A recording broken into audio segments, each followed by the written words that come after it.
Ole Kolzig makes a save against the Red Wings' Kirk Maltby during the 1998 Stanley Cup Finals. Susan A. Walsh, ap Ole Kolzig, still recovering from recent major hip surgery, planned to remain on the bench and in the background as Capitals players celebrated their Stanley Cup Finals clinching Game 7 win over the Lightning on Wednesday at Tampa Bay's Amalie Arena. This was, the team's professional development coach and former goalie thought, their moment, but players and staff eventually coaxed Kolzig onto the ice. Once that happened, I kind of just became enthralled with it and took it all in, said Kolzig, who posed for a photo with Braden Holtby and Alex Ovechkin as they held the Prince of Wales trophy. It was absolutely fantastic. 20 years ago, Kolzig experienced this moment firsthand, at Buffalo's Marine Midland Arena, where Joe Juneau's overtime goal in Game 6 of the Eastern Conference Finals advanced the Capitals to the Stanley Cup Finals for the first time in franchise history. No one, not Capitals fans, nor Kolzig, nor his blue and gold-clad teammates, could they imagined on June 4, 1998, that it would take so long to get back. The unforgettable that culminated in the Capitals' trip to the 1998 Stanley Cup Finals began the previous June, shortly after Washington missed the playoffs for the first time in 15 years. Team owner Abe Pollin fired general manager David Poile and coach Jim Schoenfeld, and replaced them with George McPhee and Ron Wilson, respectively. McPhee and Wilson were inspired hires. Ron was a great coach, said Capitals winger Peter Bondra, who tied Teemu Selin for the league-leading goals with 52 during the 1997-98. He wasn't my favorite coach to play for, but looking back, my best years were for him. So he pushed the right buttons for me. I knew what I was supposed to do, and he knew how to get the best out of all of us. We just had a different outlook and a different feel that year, said Kolzig, who established himself as a number one goalie for the first time in his career. We had a very, very balanced team, a lot like the team that's playing Vegas next week. We had our superstars, like Adam Oates, Peter Bondra and Joe Juneau, with Phil Housley on the back end. We also had shutdown D, hard-nosed D, and we had those grit players. The Capitals started fast, opening the 1997-98 with 7 wins in their first 8 games. Washington was 2-6, 1-7, 1-0 and in comfortable position to return to the postseason on January 31, before an 8-game winless streak that spanned the league's 2-week break for the 1998 Winter Games prompted McPhee to bolster the roster ahead of the trade deadline. In early March, the Capitals acquired 5-time Stanley Cup winner Esa Tikkanen from the Panthers. 2 weeks later, Washington signed 33-year-old forward Brian Bellows, who had been playing in Germany after failing to sign an NHL contract. I had a sense that our team was better than a lot of guys thought, said Bellows, who had been teammates with Wilson in Minnesota a decade earlier. We had a great defensive core. We had a really good combination of guys and more high-end players than the Montreal team that I was on that won the Cup in 1993.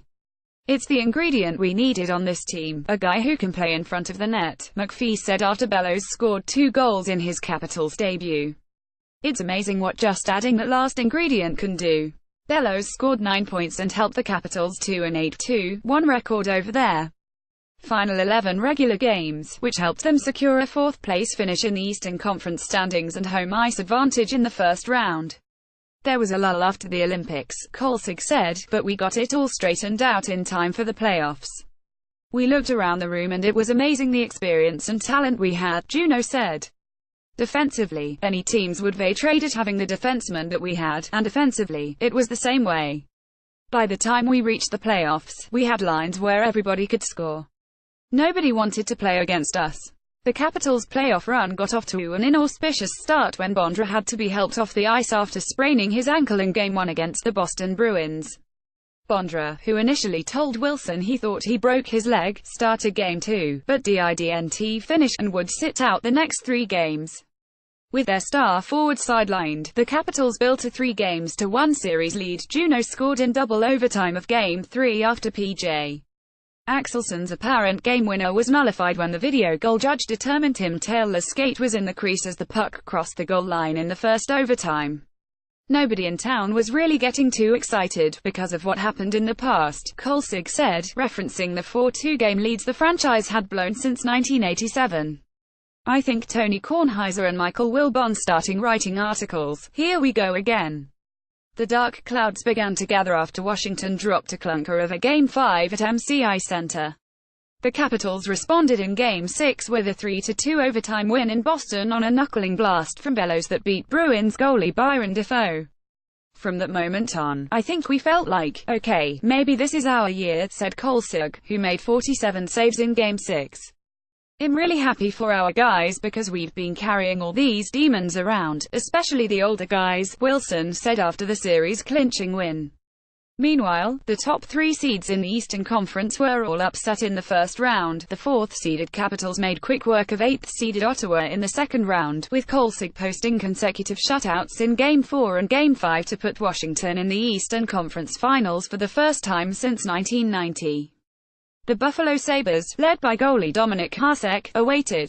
Ole Kolsig makes a kick save against Miroslav Satan during the 1998 Eastern Conference Finals.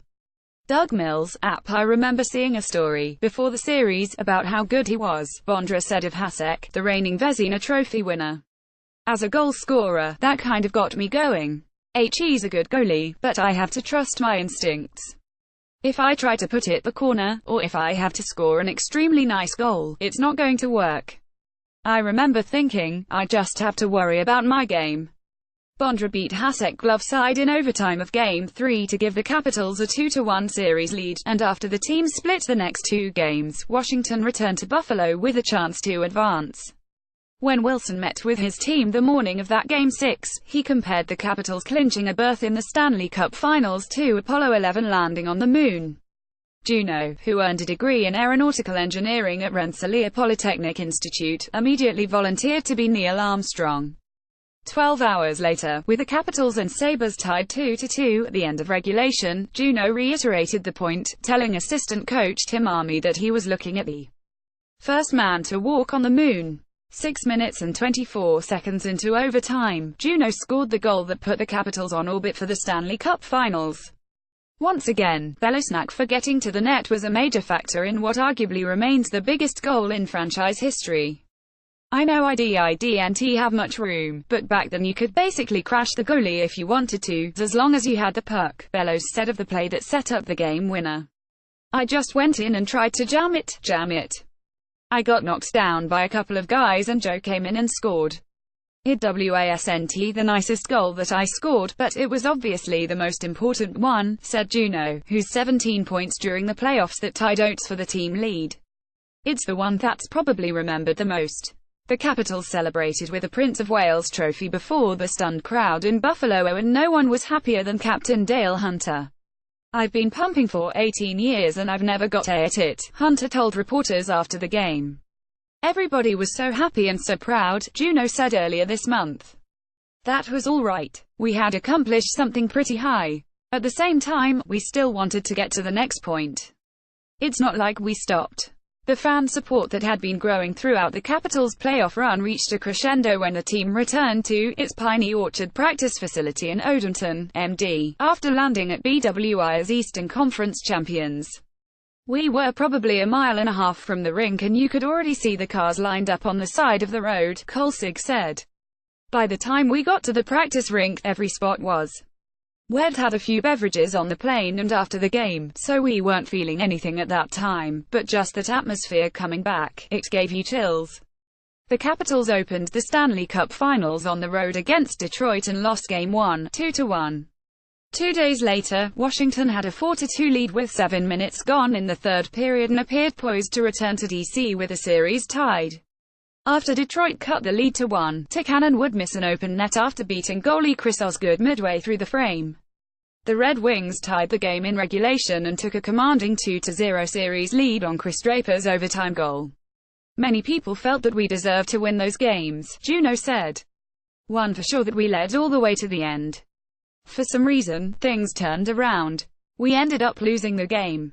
We could come back from Detroit with a 1-1 tie, a 2-0 lead. That's how well we played there. Then we got home and, for some reason, we weren't the same team anymore. I think we may have run out of gas, Bellows said. I think part of it was, and it sounds weird, but until you've been there and lost one, you don't realize how rare an opportunity it is. I think we maybe went into the finals and were pretty happy, and we weren't ready to put our foot on the gas pedal a little bit further when we needed to. Washington lost Game 3, 2-1, and Kolzig said the number of Red Wings fans in the lower bowl of MCI Center was pretty disheartening. 3 days later, Detroit completed the sweep with a 4-1 win behind a pair of power play goals from Doug Brown. I don't think we embraced that whole finals experience, but at the same time, we felt, you know what, we've got a good team, we're going to be back here, said Kolzig, who never again made it out of the first round. You don't realize how hard it is to get there.